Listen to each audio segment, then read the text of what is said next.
Dobrý deň. Dnes budeme hovoriť o 5 úrovniach komunikácie. Týchto 5 úrovní rozoberá autorka Nancy van Peltová vo svojej knihe Umenie komunikovať. Začneme 5. úrovňou. Tá 5. úroveň, to je úroveň, kedy hovorím o samozrejmostiach. To je v podstate úroveň, kedy napríklad vo výťahu, alebo niekde v nákupnom centre, alebo niekde na ulici stretnem človeka, ktorého nepoznám. Alebo ho možno poznám z videnia, ale jednoducho nemám až tak príliš záujem nejakú komunikáciu, nejakú konverzáciu rozvíjať. Táto úroveň číslo 5 je úroveň samozrejmosti. Teda tu hovoríme o takých veciach ako to dnes máme počasie však, alebo to je hrozne takto sa zadýchať, keď idem hore po schodoch a nejde nám výťah. Jednoducho hovoríme o veciach, ktorých cieľom je prerušiť možno nejaké trápne ticho, ktoré by zostalo medzi nami, medzi mnou a tým druhým človekom, tým komunikačným partnerom. Úroveň číslo 4, čo je trošku vyššia úroveň, tu už hovoríme o faktoch. Tu už je vlastne tá úroveň trošku vyššia v tom, že nie len, že sa snažím akýmisi vetami, ktoré sú diplomatické alebo zdvorilostné, preklenúť trápne ticho, ale v úrovni číslo 4 ja vlastne hovorím o faktoch. Hovorím väčšinou o iných ľuďoch. Hovorím, počuli ste, čo sa stalo tomu a tomu, alebo tam a tam sa deje to a to, tento povedal to a to. Takže tá úroveň číslo 4, hlavné zameranie úrovne číslo 4 je o tom, že hovorím o iných ľuďoch. Hovorím o tom, čo sa stalo, čo sa deje, čo niekto povedal. Áno, je to aj úroveň, kedy sa možno klebety najviac rozširujú na tejto úrovni, pretože tu ja príliš veľa nedávam tej informačnej hodnoty. Nehovorím o sebe, hovorím o tých iných ľuďoch. Takže veľa toho nedávam, tej hodnoty do tej komunikácie, ale je pravdou, že ani veľa nedostávam. Jednoducho hovorím tak, aby som nebol zranený. Totiž musíme si uvedomiť, že na tejto úrovni komunikácie ja nezdôrazňujem seba, nezdôrazňujem svoje pocity, hovorím len o tom, čo aj v prípade nesúhlasu od tej druhej strany by vôbec pre mňa neznamenalo žiadne zranenie, žiadnu nejakú traumu, žiadne nedorozumenie a tak ďalej. Takže úroveň číslo 4, to je vlastne úroveň, kedy hovorím predovšetkým faktické informácie a predovšetkým o iných ľuďoch. Toto už ale neplatí, keď hovoríme o úrovni číslo 3. Úroveň číslo 3, tam hlavným subjektom konverzácie som ja. Teda tam hovorím o tom, čo si ja myslím, o mojich názoroch, o mojich postojoch, o nejakých mojich ideách, ale pozor, zas nejdem príliš do hĺbky a nehovorím o svojich pocitoch a emóciách. Tu síce hovorím o sebe, ale cieľom tejto úrovne je to, aby som zistil, či ten druhý komunikačný partner zdieľa niečo rovnaké so mnou. Teda ide mi tu o to, aby som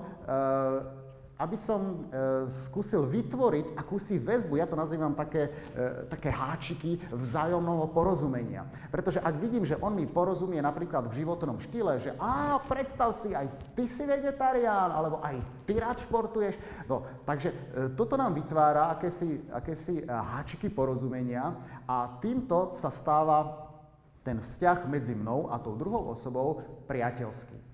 Toto je úroveň, teda tá tretia úroveň, je úroveň, kde hovorím o sebe, ale hovorím o faktografických veciach, hovorím o mojich názoroch, o mojich postojoch.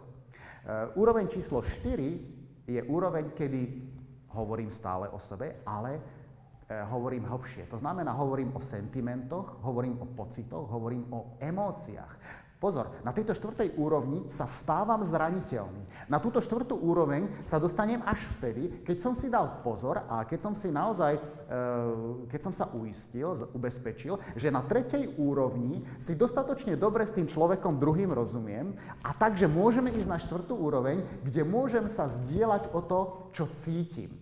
Pretože v komunikácii je to tak, že keď sa zdieľam o to, čo cítim, tak zároveň sa otváram a stávam sa zraniteľnejším. Pretože ten druhý má stále slobodu povedať, že vieš čo, ale ja to tak necítim. Alebo zraniť moju emóciu, môj pocit. Jednoducho spraviť niečo, povedať niečo, čo ma zraní. Kedykoľvek vyjadrujem svoje emócie, tak stávam sa zraniteľnejší. Preto aj napríklad v niektorých bojových umeniach sa dáva dôraz na to, aby naozaj človek nepodliehal emóciám. Pretože ak ťa ovládnu emócie, tak sa stávaš zraniteľný. Na druhej strane, ak hovorím o svojich emóciách, tak veľmi veľa zo seba dávam, ale aj veľmi veľa môžem prijať od toho druhého človeka v prípade, že tie emócie moje nájdu u neho výbornú odozvu. Tu musím podotknúť, že existuje aj rozdiel medzi mužmi a ženami. Muži sú viac faktografickí. My muži viac hovoríme možno o tej obsahovej stránke. O tom, čo sa stalo, čo sa deje, kto kde bol, čo povedal a tak ďalej. Ženy hovoria viac o tom, čo prežijú, o tej zážitkovej stránke, o tej emocionálnej stránke. Teda, ako to na mňa pôsobilo, čo som cítila a tak ďalej. To znamená, že ak sa tieto dva svety stretnú, muž a žena, na jednej strane muž je obsahovo zameraný, žena je zameraná vzťahovo, tak potom na tej štvrtej úrovni je to viac naozaj pre tú ženu prirodzenejšie, by som povedal, typickejšie, kedy tá žena hovorí, áno, ja to cítim tak, ja to vnímam takto, cítim sa tak a tak. To znamená, hovorí o pocitoch, hovorí o tej pocitovej úrovni, o ktorej my muži moc až tak často a až tak s takou veľkou radosťou a nadšením nerozprávame. Pre ženy skutočne začína taká tá skutočná komunikácia práve touto štvrtou úrovňou, kedy už sa to posunie do toho levelu, do tej úrovne toho, že hovorím o tom, čo cítim ja, čo cítiš ty, čo cítime my, čo sa odohráva v mojich pocitoch, v mojich emóciách. No a potom je úroveň číslo 1, to je tá najvyššia úroveň, to je úroveň, ktorá je úroveň intimnej komunikácie. Nemyslím teda len z hľadiska telesného, fyzického, ale predovšetkým z hľadiska toho, že na tejto úrovni poviem tomu druhému všetko a v podstate nemám žiadne tajnosti pred ním. Teda odkryjem mu akúsi 13. komnatu mojej duše a s tým človekom sme, ako povedal Forrest Gump vo filme, jedna myseľ, jedna duša, alebo jedno telo, jedna duša. To znamená, že sme ako keby na suchý zips. S tým človekom ja začnem vetu, on ju dokončí. Ja nemusím sa vôbec pretvarovať, nemusím sa kontrolovať, že aha, musím to povedať tak, lebo on by to, alebo ona by to zle pochopila. Nie. Jednoducho na tejto intimnej úrovni, teda úrovni číslo 1, ku ktorej nedochádza príliš často, na tej úrovni sa obrazne povedané totálne odhalím. Spravím zo seba človeka, alebo toho, kto úplne do ktorého je vidieť do tej miery, že neskrýva nič.